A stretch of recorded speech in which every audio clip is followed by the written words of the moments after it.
Welcome to Friendship Radio and to the Grand March Through Life. My name is James Hughey, facilitator of the Friendship Personal Retreat Program here in Galveston and on ships cruising throughout the world. Offering the gift of listening hospitality, I invite you to join me here on KGBC, Friendship Radio for Southeast Texas, as we explore topics to enrich the quality of your life. Power for positive living and friendship.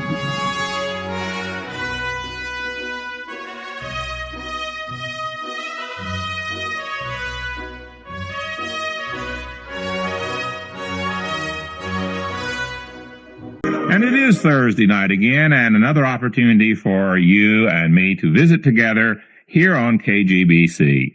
I guess one of the questions that does frequently come up, and that is, how in the world did we select the theme song for Power for Positive Living and Friendship is the Grand March by the composer Verdi, and is a stirring rendition of the Grand March in the opera Aida. And it was selected for several reasons. One is that I personally believe that each of us is on a grand march through life.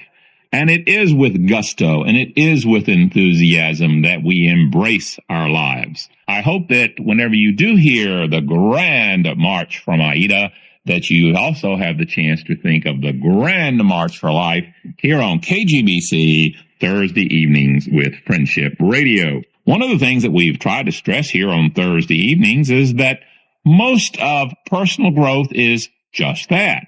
It's personal. It's individual. Each of us has to find our particular pattern of living, our particular pattern of feeling, our particular pattern of responding to the challenges here in this life. And part of life is responding and handling difficult people. They are here, but personal growth gives us a chance for us to decide how we wish to respond. Avoid personalization. So often we cannot tell the difference between people who are having their own difficulties, their own angers and frustrations, and the tendency to take it out on others. A lot of times people will get angry with me, and they are not angry at me, but I happen to be a lightning rod. Basically because I agree to listen to them. I will sit and hear their hurt, their anger, therefore they can speak freely. Oftentimes people who take their public service attitude seriously also sometimes become lightning rods. They are saying, I am going to listen and I'm going to retain my composure. I'm not going to get upset whenever someone who is difficult comes in. So whenever the people who do ask me, how do you keep a positive attitude when they're difficult people? I say, first, it's an individual response. It's up to you to decide how you wish. And one of the things I encourage you is to differentiate between people who are angry at you and just people who are angry. People who are being difficult with you as versus people who are just being difficult. Avoid the personalization. And that's easier said for me to talk here on this radio this evening and say that to you than it is to implement. I know that and I accept it. And I encourage you to, once again, note that what I'm sharing with you is for you to be able to internalize and use in your particular life pattern. I guess another example of this would be an area that we've talked about a number of times here in these last 7 months. And that is the realization that attitudes equal feelings and thoughts, and these feelings and thoughts equal our behavior.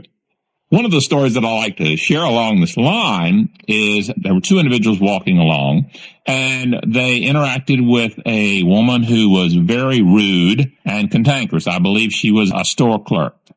This individual, A, was very, very cordial and polite to the woman. No matter how rude and how cantankerous or hostile or frustrated or angry she became, he just managed to maintain his gentlemanly act, and he decided that he was not going to respond in kind. And his friend B said, how in the world can you stand that? How can you let her get away with it? And he turned and said, basically, I'm not going to have her decide how I am going to feel and behave. Now, that's a powerful message. And once again, it can bear repeating over and over again as you and I talk on these Thursday evenings. I am not going to have her decide how I am going to feel and behave. And that's difficult, folks. I mean, I know I'm not breaking any new ground with that particular observation, but it is difficult. It is difficult to retain one's manners. It is difficult to realize that how I feel and how I decide to behave is my decision. And that's determining on my attitude. And if I am going to go looking for anger and hostility, then there are probably, angry and hostile people out there. I guess a third factor I encourage as I respond to people who ask me, how do you keep a positive attitude with difficult people? I say part of your individual pattern has to be confronting the general perfectionistic expectation that most people have. There is something ingrained into us, and I guess this comes a lot from our parents, but somehow we expect the world to be perfect in the sense that people behave rationally or that people behave logically. Somehow there is an expectation on the part of many people who get upset when they handle difficult people, and that's somehow the inner belief that all people return kindness and sensitivity. Not all people respond in kind. They can and do behave rationally and logically. And there are a number of people who do return kindness and sensitivity. There are also a number of people who do not. And that's part of the reality of developing a positive attitude, is recognizing that people basically behave to meet their needs. I am behaving right now to meet my needs, and the people I know behave to meet their needs. All people are just like me in that respect. They are meeting their needs, whether it's a physical need, a spiritual need, emotional needs, or social needs. Each of us is out to meet our own needs. You and I are able to take our thoughts, our feelings, our experiences, and our expectations, and we are able to form a positive mental attitude because it is inner directed. The frustrations of others, the difficulties, the cantankerous of others will affect us because most of us, being social human beings, care about what other people do. We care about what other people think. But our determination about having a positive mental attitude is inner directed.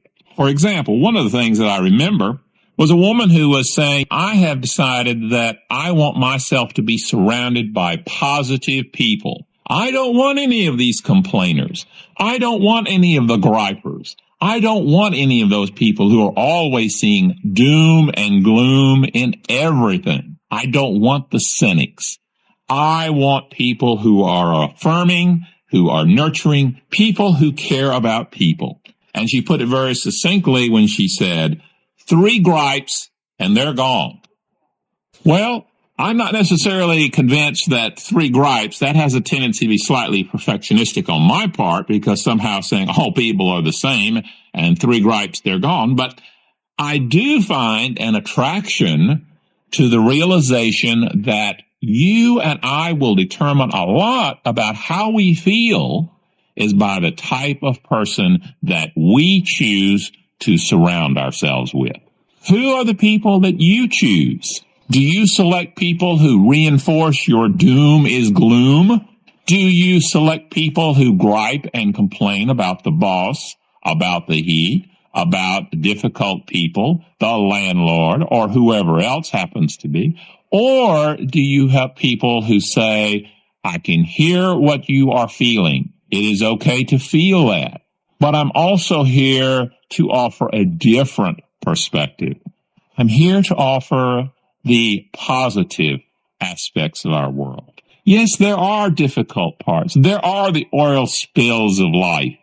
There are people who are getting killed and who are getting hurt, both verbally and physically and emotionally and socially every single day. But there are also people who are very caring, nurturing, loving, and supporting.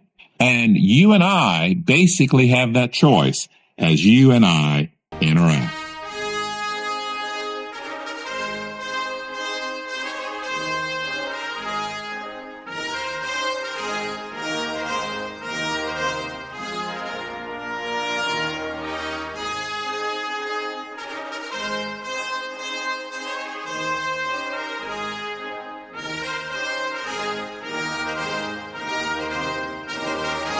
I want to thank you for your kindness in sharing this with me. I do hope that the program has provided a valuable resource as you write your life story. And I hope that you will join me again. Friendship Radio for Southeast Texas, KGBC AM 1540, as you and I continue to explore topics to enrich the quality of your life. This is AM 1540 KGBC Galveston.